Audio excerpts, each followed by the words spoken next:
G'day guys, Mac with the Outer Circle. So an interesting thing happened today on Facebook.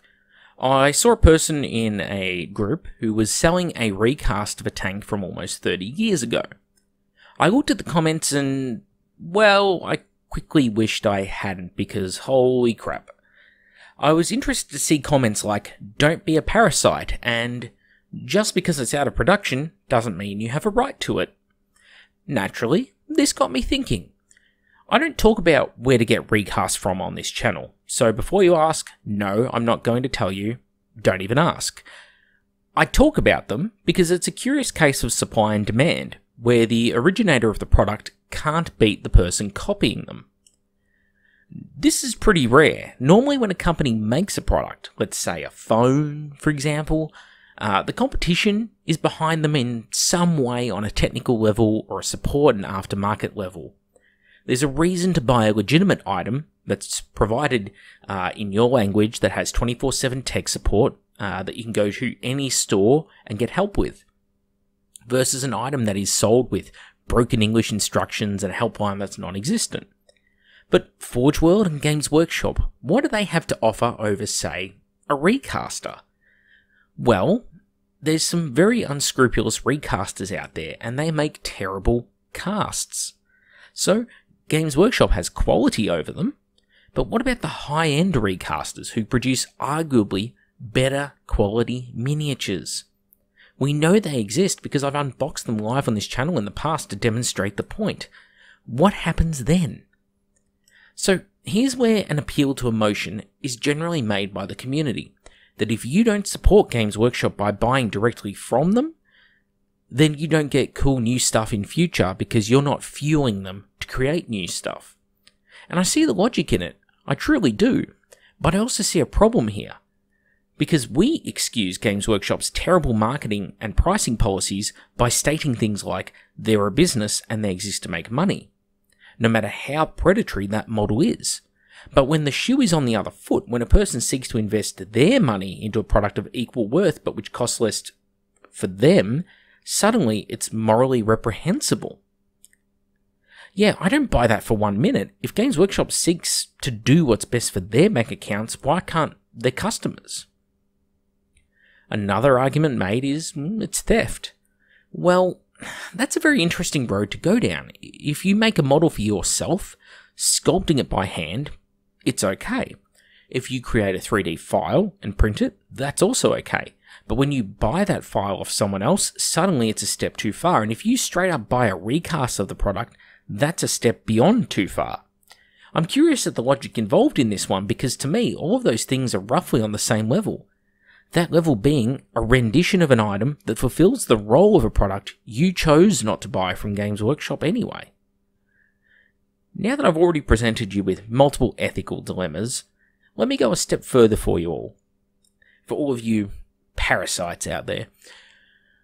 What if the item being copied went out of production 30 years ago, like the inciting incident today? I saw arguments such as, well, I had to buy mine legit. So should they. Ranging to, if I spent so much money for mine, other people should too, or else it devalues my models. Here's the thing with that. You're forming an argument which really boils down to, I made a bad investment. You see, you went out and you bought a 30-year-old model for an exorbitant price, and people are able to get a virtually identical product for far, far less. To that, I have 2 points to make. Firstly, tough. It happens all the time in life. You shell out for something, it costs a fortune, then someone else gets it cheaper. That's life. And secondly, and far more importantly and constructively, your item isn't devalued. You simply have to find the demographic it appeals to and market it to them. Sure, you don't want to think you wasted $200 when you could have got a recast for $30. But someone out there might want an original Rogue Trader era unit and will pay you for the privilege of one. Conversely, others may like the look of the kit, but as it holds no sentimental value to them, they're happy with the recast. Such is life. Now, to get back to the earlier point I made about Games Workshop's unique situation of the clone offering more value than the legitimate product. I have many thoughts on this, and in the past I noted how humans, we're pretty simple creatures. we will often place the ease of acquiring an item above the cost to a degree. And if you can place your item in that zone, you won't have any piracy issues. An example of this is music streaming. Piracy for music was rampant in the early 2000s with LimeWire and 5 million viruses waiting for it when you downloaded a song onto your computer because you downloaded Venga Boys Are Back in Town. By the way, if you did download it, you deserve the viruses. The song's terrible. Anyway, now piracy isn't an issue for the music industry because instead of your favourite song being paywalled behind a $30 CD, you can pay $10 a month to stream as many of your favourite songs as you like. The music industry makes money. They win. They're happy. You get your songs and don't pay an arm and a leg for it. You win. And no Venga Boys viruses are on your computer, so your PC wins. But Games Workshop, they're the most expensive miniatures company I can think of. Whilst high-end individual miniatures may outstrip them on price in individual cases, they're also limited or unique production runs that had a lot more manual labour going to the kits, and they shouldn't be pirated, as those margins, the margins on those unique products from small-scale sellers, they're razor thin. They're not making a lot of money on them. Unique busts from talented soul trader sculptors are what should be encouraged within the hobby. So don't recast them. Games Workshop, though, they price products like they're limited run craft commodities, but they're producing tens of thousands of kits a day. And I do believe it's what's led to this situation where they're the #1 most pirated miniatures company. I mean, let that sink in for a while. There are companies who are also huge, who also have huge ranges of miniatures, and a lot of people play them. And the miniatures they create are far more simple, far easier to recast, and yet they just aren't targets. Instead, Games Workshop with intricate and incredibly complex sprue designs is targeted, seemingly out of all proportion to their market share. Why are models like Flames of War, which are incredibly easy to recast because they're simple one-piece small miniatures who don't have a huge amount of fine detail to copy? Well, why is it they don't occur on any noticeable scale? What gives?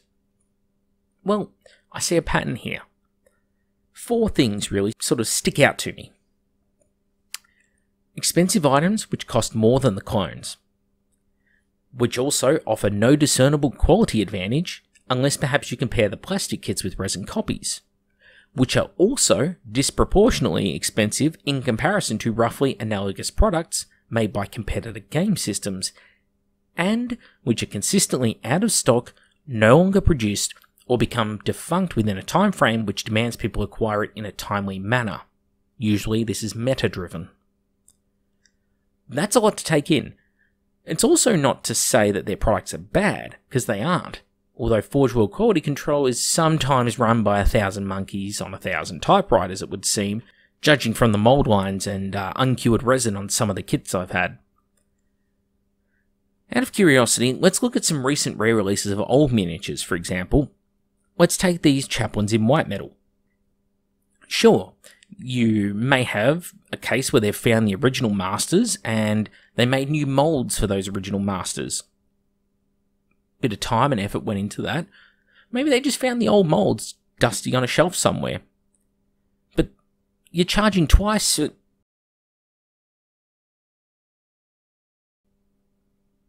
Okay, stop the video here. I got to the point where I was mentioning these and I sort of clued in. $49.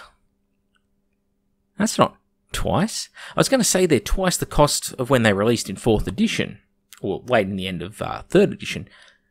But I was there, and none of these were more expensive than a D blister pack. I remember the chaplain with jump pack was an E, but a D was, I think, $18 in 2003. So for quick reference, blister packs 20 years ago were labelled with letters A, B, C, D, etc.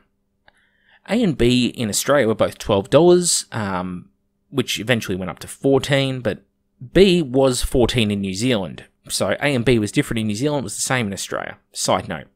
Anyway, C was either $14 or $16, and D was $18 or $20. So I just went and checked old issue of White Dwarf, number 273. Looks like back then it was $18, so yeah. Anyway, That means it's been a 2.8 times price increase in a time where inflation over the same period, or the amount it should have risen by to match the cost of living and the wage increases we have as a society, is barely 45%, or 6 times faster than the Australian wages went up.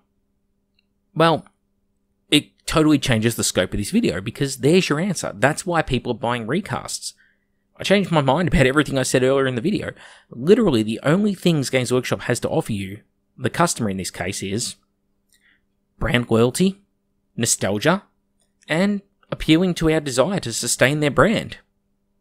And that simply isn't enough. I wanted to make a neutral video today because I saw a comment thread devolve into the ravings of madmen over the validity of recasting.